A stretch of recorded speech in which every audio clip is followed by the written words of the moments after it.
Imagine-se à beira de um mar calmo. O céu está dourado pelo final da tarde e a brisa traz um cheiro antigo, algo que você não sabe nomear, mas que parece ter vindo de um tempo esquecido. Diante de você, o horizonte se abre e lá, bem além do que os olhos alcançam, dizem que um dia existiu uma ilha, mas não uma ilha qualquer. Uma cidade inteira, feita de anéis concêntricos, de canais, torres e templos dourados. Um império de conhecimento e poder.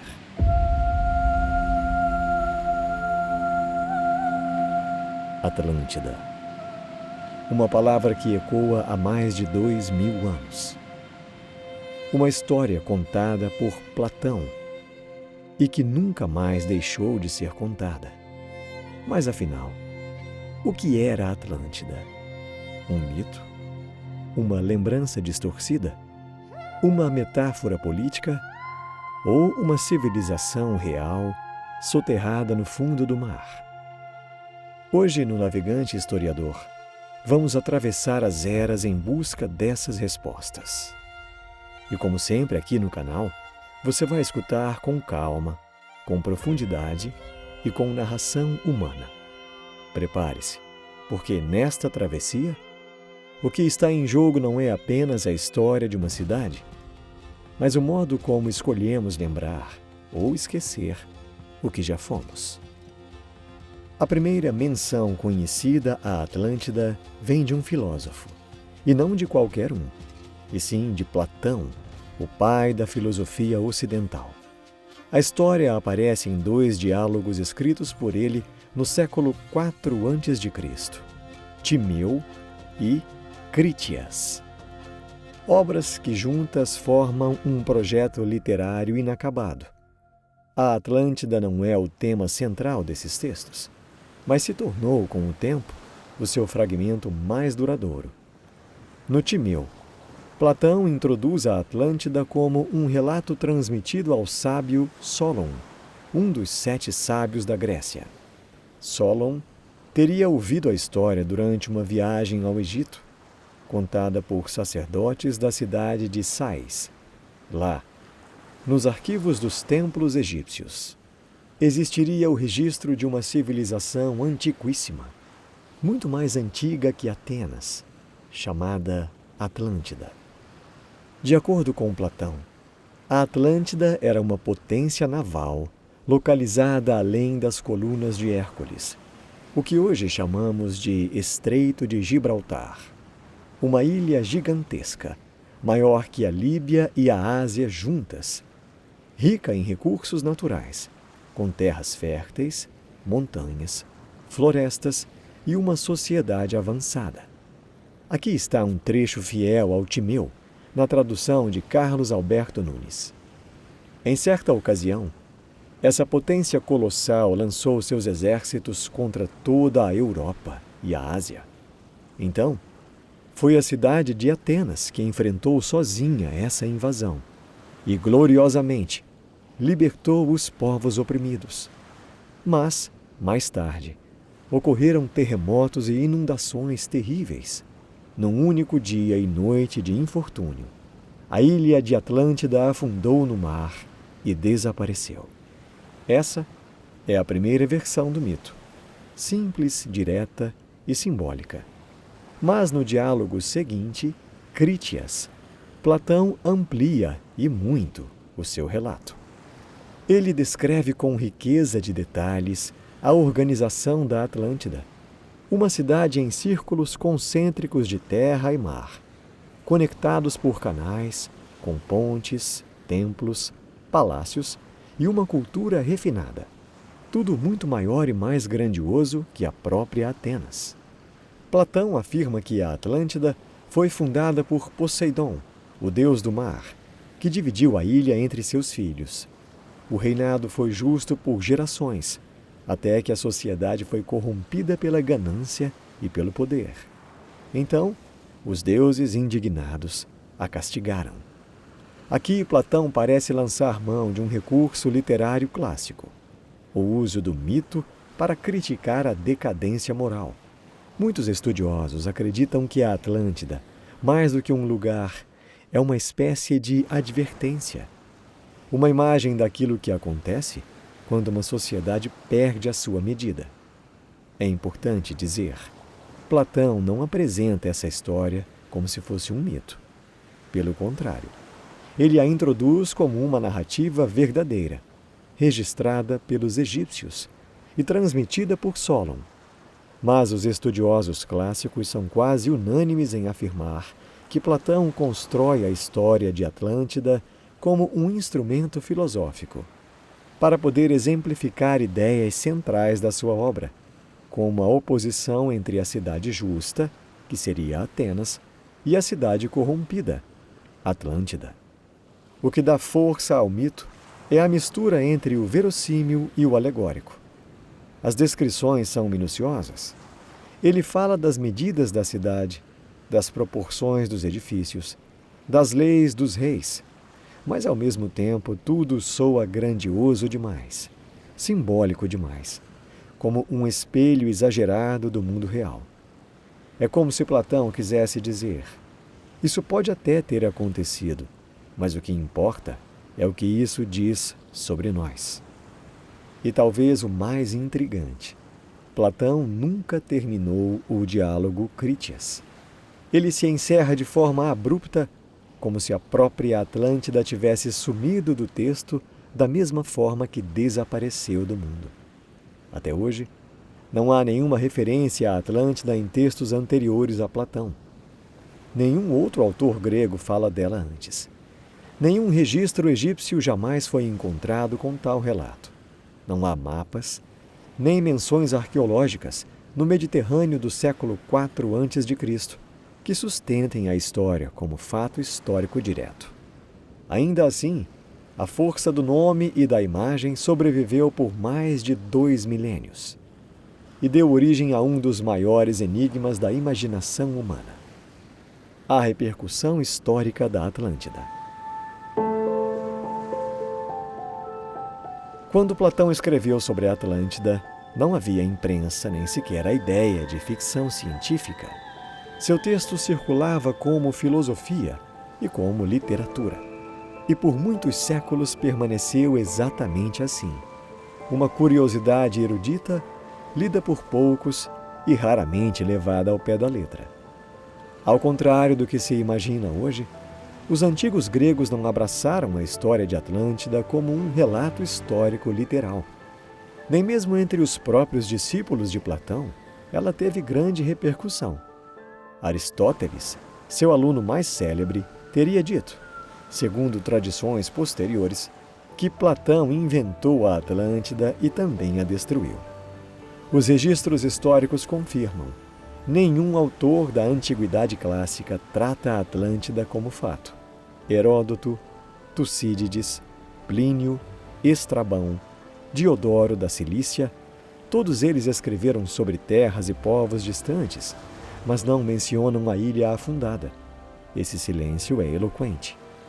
Mesmo no auge da literatura mitológica, os poetas e dramaturgos preferiram narrar histórias consagradas, como as de Troia, dos deuses olímpicos ou das cidades reais do mundo helênico. A Atlântida parecia uma invenção ousada demais, ou talvez simbólica demais. Na Idade Média, com o domínio da tradição cristã na Europa, o pensamento clássico passou a ser reinterpretado segundo novas lentes. Os escritos de Platão sobreviveram, mas não como histórias do mundo real, e sim como fontes de sabedoria espiritual ou alegorias morais. Foi somente no período do Renascimento, entre os séculos XV e XVI, que a Atlântida ganhou nova vida. Com o ressurgimento do interesse pelos textos clássicos, estudiosos e exploradores começaram a revisitar os escritos de Platão com olhos diferentes. Um desses nomes foi Marcílio Ficino, o neoplatônico florentino que traduziu as obras de Platão para o latim. Sua leitura era mística e simbólica. Ele via na Atlântida uma chave para entender as verdades ocultas do mundo antigo.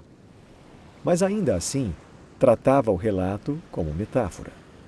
O cenário começou a mudar de verdade com as grandes navegações. Conforme os europeus cruzavam oceanos e descobriam novos continentes, a imaginação se reconfigurava. E se Platão tivesse se referido às Américas?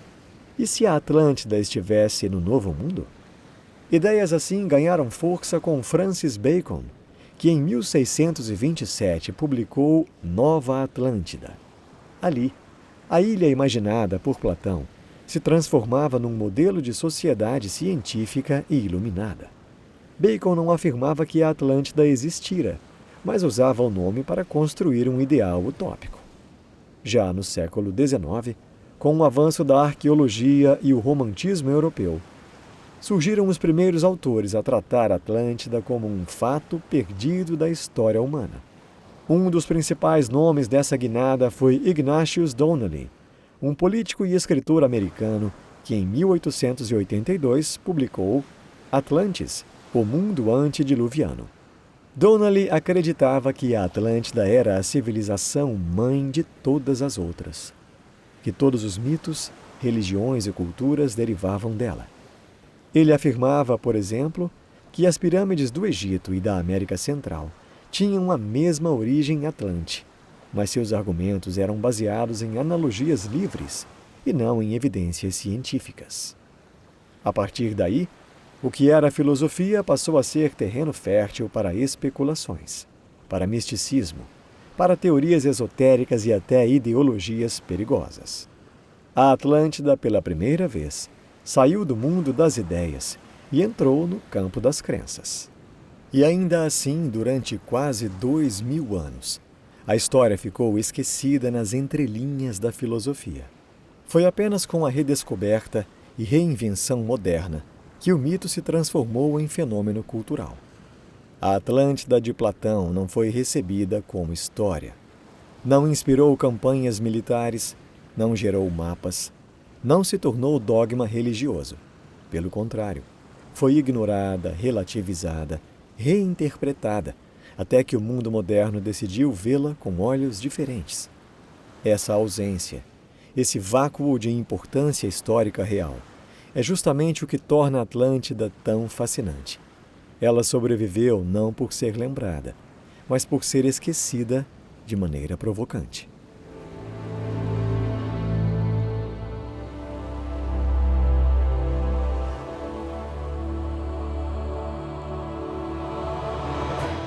As buscas modernas por Atlântida.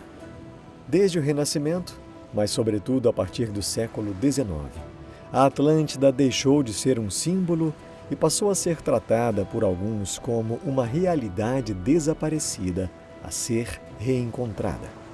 Era o tempo das grandes descobertas arqueológicas, da egiptologia nascente, das escavações em Troia, Micenas, Nínive, Babilônia. E isso criou uma ilusão duradoura.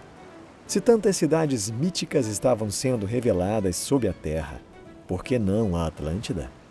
O primeiro a dar forma moderna a essa busca foi Ignatius Donnelly, nos Estados Unidos, em 1882. Seu livro Atlantis, o mundo antediluviano, vendeu milhares de cópias e inspirou gerações. Para ele, a Atlântida era uma civilização real, anterior ao dilúvio bíblico, destruída por uma catástrofe natural. Donnelly via conexões entre línguas antigas, pirâmides em diferentes continentes e mitos de afogamento, tudo supostamente vindo de um único e mesmo lugar, a Ilha Perdida. Embora suas ideias sejam hoje rejeitadas pela ciência, sua obra teve impacto profundo na cultura popular. Atlântida deixou de ser apenas Platão, virou uma obsessão global. Com o passar do século XX, surgiram centenas de hipóteses sobre sua localização, algumas francamente fantasiosas, outras mais sóbrias e arqueologicamente embasadas. Vamos às mais conhecidas. Santorini e a civilização minoica. A hipótese mais respeitada entre historiadores e arqueólogos sérios é a que liga a Atlântida à ilha de Santorini, antiga Terra, e à civilização minoica de Creta. Por volta de 1600 a.C., uma gigantesca erupção vulcânica devastou a ilha de Santorini. A explosão foi tão violenta que causou tsunamis, alterou o clima e pode ter enfraquecido a sociedade minoica, uma das mais avançadas da Idade do Bronze, com escrita própria, arte refinada, urbanização complexa e palácios monumentais, como o de Knossos. Muitos estudiosos acreditam que Platão pode ter usado relatos fragmentados sobre esse cataclisma para compor a sua imagem de Atlântida. Afinal, ele viveu cerca de 1000 anos depois dos eventos, tempo suficiente para que os fatos reais fossem distorcidos pela tradição oral e pela imaginação filosófica.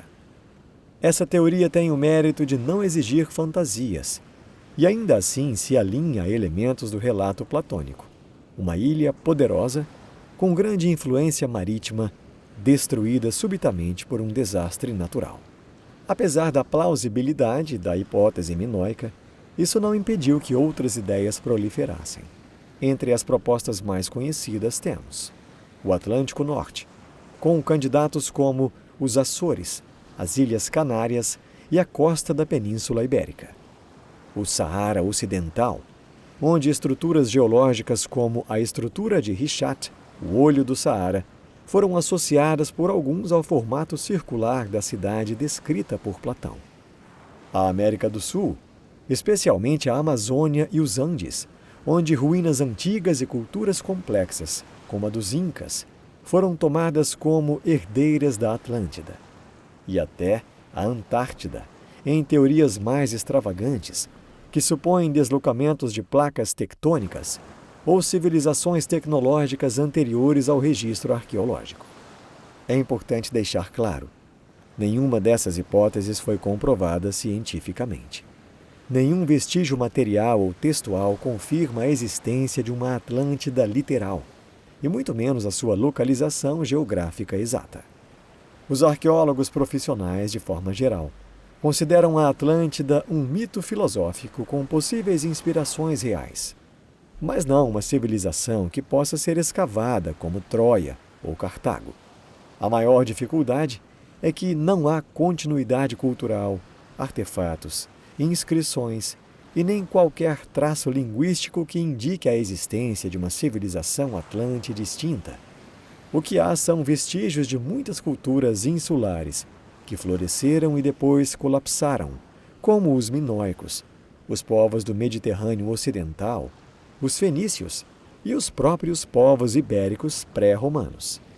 A busca moderna por Atlântida, nesse sentido, diz muito mais sobre o desejo humano de reencontrar o paraíso perdido do que sobre evidências empíricas. E ainda assim, exploradores continuam partindo. Expedições submarinas são financiadas. Teorias surgem nas margens da academia. A Atlântida resiste. Não como lugar, mas como ideia. A busca não se dá apenas no fundo do mar, mas também nas profundezas do imaginário humano. Hipóteses científicas. A Atlântida como eco da civilização minoica. Para muitos estudiosos, Platão não pode ter criado a Atlântida do nada. Ainda que sua versão seja filosófica, exagerada e simbólica, é possível que ele tenha se inspirado em fatos reais, distorcidos depois pelo tempo, pelos mitos e pela intenção literária. E a candidata mais sólida a ter alimentado esse imaginário é a civilização minoica, que floresceu na ilha de Creta e arredores, entre aproximadamente 2700 e 1450 a.C. Quem foram os minoicos? Os minoicos foram uma das primeiras civilizações complexas da Europa. Contemporâneos do Egito Antigo e da Mesopotâmia, eles desenvolveram uma sociedade avançada no Mar Egeu, com destaque para cidades organizadas como Knossos, Phaistos e Mália. Um sistema de escrita conhecido como Linear A, ainda não decifrado. Palácios monumentais, como o famoso Palácio de Knossos.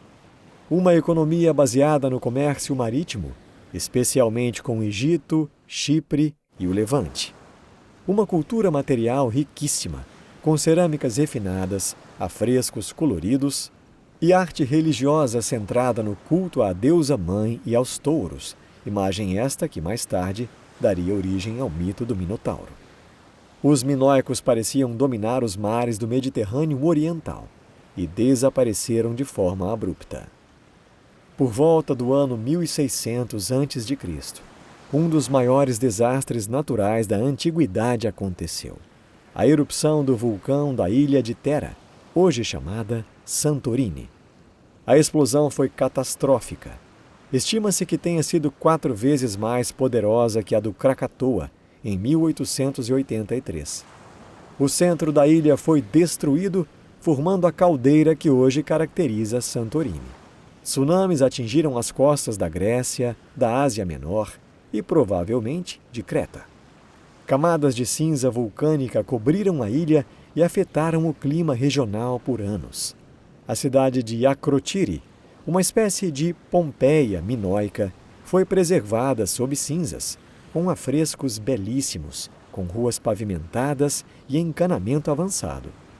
É plausível que esse evento tenha causado o declínio súbito da civilização minoica, enfraquecendo suas bases econômicas e abrindo espaço para a dominação dos micênicos, vindos da Grécia continental. A tragédia deixou um rastro no imaginário mediterrâneo.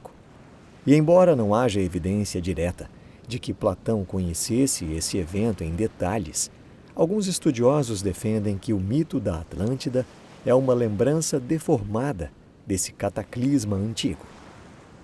Vamos examinar alguns pontos que Platão menciona e que encontram paralelos curiosos com o mundo minoico. Uma ilha poderosa, voltada para o mar, com forte influência naval e econômica. Uma civilização avançada, com palácios, canais, fontes termais e arte refinada. Uma destruição súbita, causada por terremotos e inundações. Símbolos religiosos relacionados ao touro, muito presentes na iconografia minoica. Um sistema de realeza divinizado, como era o caso dos reis sacerdotes de Knossos. É claro, Platão escreve 900 anos depois desses eventos, mas relatos orais, fragmentos de memória cultural e tradições egípcias, como ele próprio menciona, poderiam ter sido filtrados até ele, modificados pelo tempo. Mas o que dizem os especialistas? A hipótese minoica santorínica não afirma que Atlântida era Santorini, mas que os elementos descritos por Platão podem ter sido inspirados, em parte, nas lembranças distorcidas desse povo e dessa catástrofe. Arqueólogos famosos como Spyridon Marinatus, responsável pelas escavações em Akrotiri nos anos 60, sustentavam que o impacto da erupção foi culturalmente duradouro, mesmo sem registros escritos. E estudiosos modernos apoiaram variações dessa ideia ao longo do século XX. Já historiadores clássicos alertam para os exageros. Eles lembram que Platão era um filósofo, não um cronista, e que seu objetivo não era registrar um evento real, mas usar a narrativa para transmitir uma mensagem ética. Mesmo assim, a hipótese permanece a mais coerente e arqueologicamente respeitável entre todas as buscas por uma base real para a Atlântida. Nesse sentido, a Atlântida talvez não esteja no fundo do mar, mas no ponto de encontro entre a memória trêmula de um desastre e a vontade humana de encontrar sentido nas ruínas.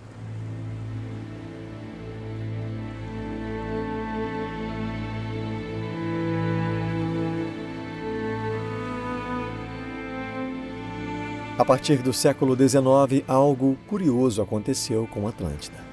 Ela deixou de ser apenas uma narrativa filosófica ou uma hipótese arqueológica.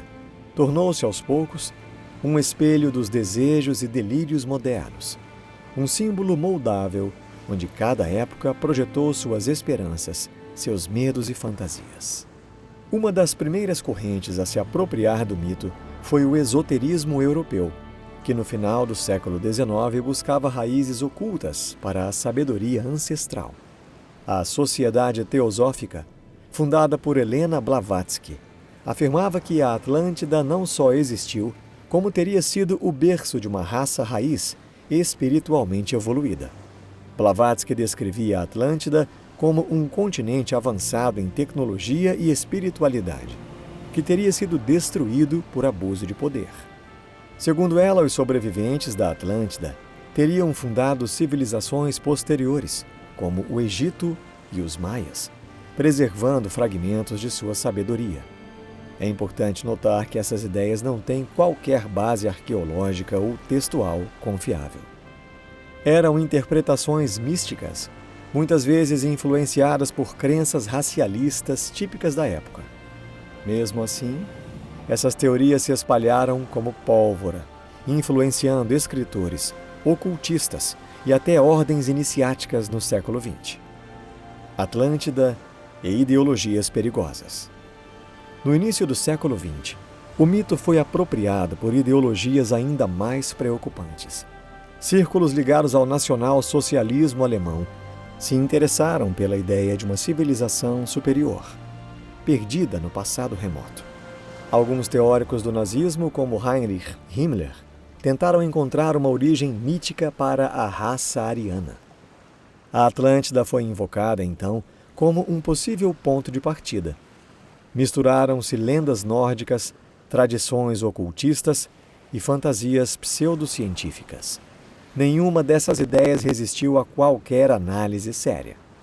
Mas o simples fato de Atlântida ter sido usada como justificativa simbólica para supremacismo mostra como um mito filosófico pode ser distorcido até se tornar perigoso. A era New Age e a Atlântida utópica. Nos anos 60 e 70 do século XX, Atlântida foi redescoberta sob outro viés, o do movimento New Age. Livros, palestras e canais de espiritualidade passaram a retratar a ilha como uma civilização altamente desenvolvida em termos energéticos e conscienciais. Teorias populares falavam em cristais energéticos, tecnologias psíquicas, contatos com seres interdimensionais e lembranças de vidas passadas em Atlântida. Surgiram também versões que misturavam Atlântida com extraterrestres, com naves escondidas sob o mar e civilizações cósmicas. Essas abordagens não têm relação nenhuma com o relato original de Platão. São narrativas simbólicas ou místicas, construídas em cima de um nome poderoso. A Atlântida vende, e por isso tornou-se marca registrada em cursos, livros de autoajuda, vídeos sensacionalistas e canais do YouTube que exploram o mistério sem compromisso com a história. E como não poderia deixar de ser, a cultura de massas também se aproximou da Atlântida. Revistas em quadrinhos, filmes, séries, desenhos animados, todos usaram a ideia de uma cidade afundada como cenário épico. No universo da DC Comics, por exemplo, Atlântida é o reino submarino de Aquaman. No cinema, já apareceu como cenário em dezenas de produções, desde clássicos de ficção científica até aventuras da Disney, como Atlantis, O Reino Perdido, de 2001. Nessas versões, o apelo é estético. Arquitetura monumental, tecnologia perdida, civilização esquecida. A ideia de um passado grandioso, agora soterrado, segue fascinando o nosso imaginário, mesmo quando se afasta completamente da proposta de Platão. Mas por que precisamos da Atlântida? Talvez a pergunta mais interessante seja: por que continuamos buscando a Atlântida? Mesmo diante da ausência de provas, mesmo após séculos de silêncio histórico, o mito sobrevive, porque não é só uma história. É um símbolo, um lugar que já foi e que talvez ainda possa ser. Em Atlântida projetamos nossa nostalgia por algo perdido, nossa desconfiança do progresso, nossa sede de sentido. Ela representa o grande e se da humanidade. E se já fomos melhores? E se perdemos algo essencial? E se a queda for parte de um ciclo que se repete? Platão talvez tenha criado Atlântida como uma advertência, mas a cultura moderna a transformou num desejo. Quando todas as buscas se esgotam, quando a arqueologia se cala e os mapas nada revelam, talvez reste o que estava ali desde o início: uma ideia, a imagem simbólica, a metáfora. Porque, para Platão, a Atlântida não era apenas uma civilização destruída. Acima de tudo, era um aviso, um modelo do que acontece com as cidades e com as almas que abandonam a virtude. Na maior parte de sua obra, Platão não escrevia sobre história. Escrevia sobre ideias. Ele acreditava que por trás do mundo sensível havia um mundo ideal, eterno, invisível, imutável. E que as cidades humanas deveriam se aproximar desse ideal por meio da justiça, da moderação, da harmonia entre as partes da alma e do corpo político. Em A República, por exemplo, Platão descreve uma cidade governada por filósofos reis, onde cada cidadão conhece o seu lugar e o bem comum está acima dos interesses individuais. Essa cidade justa era uma utopia racional, mas também um modelo para criticar o que ele via na Atenas do seu tempo, instável, corrupta, vítima de sua própria liberdade mal administrada. Já nos diálogos Timeu e Crítias, Atlântida é o oposto dessa cidade justa. No início ela é grandiosa, sim, mas aos poucos perde a sua medida. Deixa-se levar pelo luxo, pela arrogância, pela ambição desmedida. Como ele mesmo escreve, a parte divina começou a enfraquecer e os desejos humanos tomaram o controle. Quando isso acontece, os deuses decidem puni-la, não por vingança, mas por justiça. O castigo é natural: terremotos, inundações, a destruição súbita. A queda da Atlântida não é um evento físico apenas, é uma consequência moral. A híbris e a queda. Na tradição grega existia um conceito muito importante: híbris, a desmedida, o orgulho que ultrapassa os limites, aquilo que faz o homem se esquecer do que é mortal e desejar o poder dos deuses. A Atlântida encarna essa híbris. Ela representa o momento em que uma civilização acredita ser invencível, quando o progresso técnico ultrapassa a ética, quando a abundância torna-se vaidade, quando o saber vira dominação. Não à toa, Platão opõe Atlântida a uma Atenas idealizada, uma cidade modesta, ordenada, resistente. No fundo, ele está dizendo: o verdadeiro poder está na moderação, não na grandeza. A virtude é maior que o império. Essa oposição não era gratuita. Platão vivia num mundo que havia presenciado o apogeu e a decadência da Atenas clássica. Ele viu a democracia degenerar em demagogia. Ele viu a guerra do Peloponeso devastar a Grécia. Viu seu mestre, Sócrates, ser condenado à morte por um tribunal popular. Tudo isso está nas entrelinhas de sua obra. E a Atlântida, nesse contexto, é mais do que uma ilha. É uma alegoria da queda.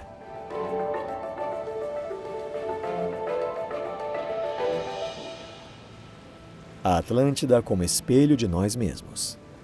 Ao longo dos séculos, muitos buscaram Atlântida no fundo do mar, nos mapas antigos, nas placas tectônicas, mas talvez o lugar mais verdadeiro onde ela possa ser encontrada seja em nós mesmos. Toda civilização carrega o risco de se tornar uma Atlântida, quando cresce rápido demais, quando se esquece de seus princípios, quando confunde riqueza com grandeza, tecnologia com sabedoria, liberdade com egoísmo. Nesse sentido, Atlântida continua atual e sempre será. Ela reaparece cada vez que uma sociedade entra em crise. Cada vez que nos perguntamos: será que estamos indo longe demais? Será que já passamos do ponto? Platão não escreveu um alerta para navegadores. Escreveu um alerta para cidadãos, para pensadores, para todos aqueles que de tempos em tempos precisam olhar para trás e perguntar: onde foi que nos perdemos? O poder das ideias que não afundam. E assim, mais de 2 milênios depois, Atlântida continua viva, não como um lugar físico, mas como um conceito que resiste ao tempo, como uma advertência.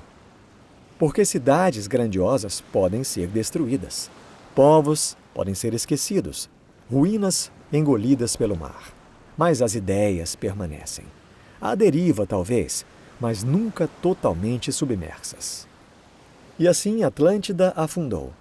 Não num oceano de mapas, mas num mar muito mais profundo, o mar da imaginação humana. Por mais que possamos cavar as areias do deserto ou sondar os abismos marinhos, talvez nunca a encontremos ali, porque Atlântida, como tudo que é simbólico, não está no mundo, está no olhar que lançamos sobre ela. Ao longo dessa travessia, vimos como um relato nascido da filosofia atravessou milênios. Vimos como foi esquecido pela história, reinventado pelos sonhadores, distorcido pelos ideólogos, abraçado pela cultura pop, e ainda assim nunca deixou de existir. E por tudo isso, nunca deixou de existir, porque ela não precisa ser real para ser verdade.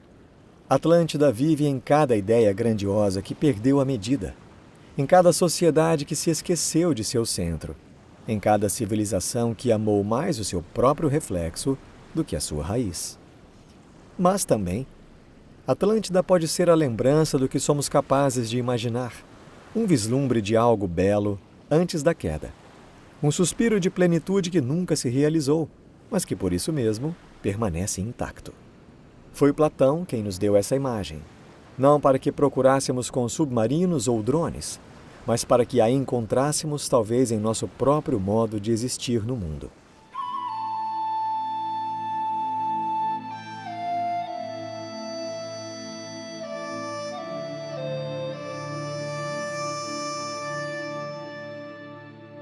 Obrigado por escutar a história até aqui.